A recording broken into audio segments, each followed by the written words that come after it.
28 জানুয়ারি 2026 সেই স্বপ্ন পূরণের পরশ হিসাবে বাড়ি তৈরির প্রথম কিস্তি বাবদ মোট 60,000 টাকা পেতে চলেছেন, যা দিয়ে আপনাকে আপনার গৃহের লিন্টেল লেভেল অবধি সম্পূর্ণ করতে হবে। তাহলে আপনি পরবর্তী কিস্তি বাবদ আরো 60,000 টাকা পাবেন।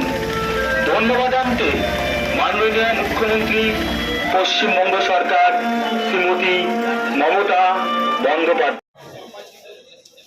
পশ্চিমবঙ্গের মাননীয় মুখ্যমন্ত্রী সাধারণ মানুষের স্বার্থে ঘরহীন পরিবারের হাতে ঘর তুলে দেওয়ার লক্ষ্যে 28 জানুয়ারি 2026 সেই স্বপ্ন পূরণের পরশ হিসাবে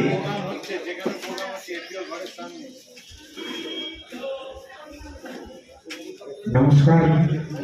ইতিমধ্যেই আপনারা জেনেছেন পশ্চিমবঙ্গ বাংলার বাড়ি আপনার নিজের বাড়ি, আপনি সেই অধিকার এবং টাকা পাবেন তার সার্টিফিকেট এবং বাংলার মুখ্যমন্ত্রী মমতা বন্দ্যোপাধ্যায়ের লেখা একটা শুভেচ্ছা বার্তা আপনাদেরকে দেয়া হবে।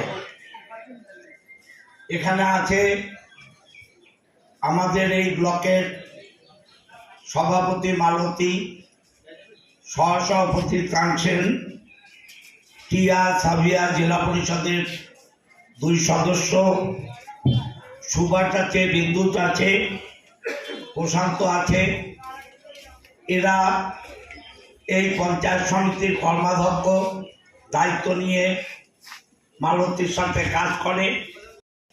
নির্মল ঘোষ, নির্মল ঘরা, আমাদের প্রধান উপপ্রধান সুদীপ এবং আলোক, তার সঙ্গে এই পঞ্চায়েত সমিতির যারা আধিকারিক আছেন তারা সকলে, আপনারা সকলে। বিডিও সাহেব এই ডিটেলস বলেছেন। দেখুন, বাংলার মুখ্যমন্ত্রী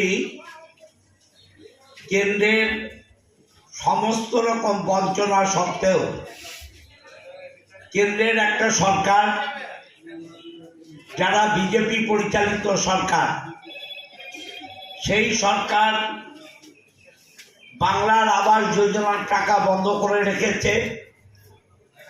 আপনাদের জব কার্ড ওয়ার্কার যারা 100 দিনের কাজ পেতেন, সেই কাজ বন্ধ করে রেখেছে। কালকে মুখ্যমন্ত্রী এই ছিল, ওখানে শিলান্যাস হয়েছে। আজকে আপনারা পোলবাদুরকে শিলান্যাস করলেন।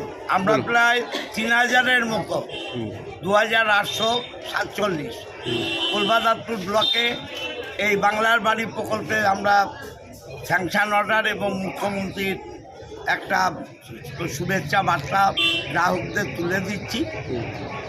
এবার প্রায় 20 লক্ষ বাড়ি মুখ্যমন্ত্রী সারা বাংলায় ঘোষণা করেছেন। আমাদের ব্লকেও প্রায় 3000-এর মতো বাড়ি পাবে। তাছাড়া যারা মুখ্যমন্ত্রীকে ডাইরেক্ট ফোন করেছিলেন, সেগুলোও প্রায় 900 মতো আসছে। ইনকোয়ারির পর সেগুলো দেওয়া হবে। আমরা মানুষের কাছে আবেদন করতে চাই, মমতা ব্যানার্জির পাশে থাকুন, সাথে থাকুন এবং বাংলাকে এগিয়ে নিয়ে চলুন।